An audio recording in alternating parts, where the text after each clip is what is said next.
have heard of the game Kahoot. For those of you who haven't heard of the game, here's a breakdown of how it works. You can either download the Kahoot app or go to kahoot.it in your web browser. For the app, go to the box at the bottom with the different shapes.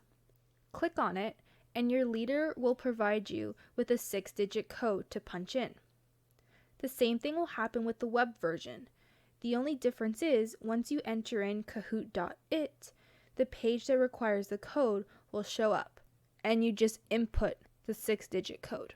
Once you put in the 6-digit code, you choose a name for yourself, making sure it's appropriate. Wait for everyone to join in, and your leader or person who's hosting the Kahoot will start the game. Make sure you read the questions carefully and select the correct answers in the time limit that is given. The most common types of questions that are asked is true or false or quiz, where you can choose up to 4 questions that could be correct.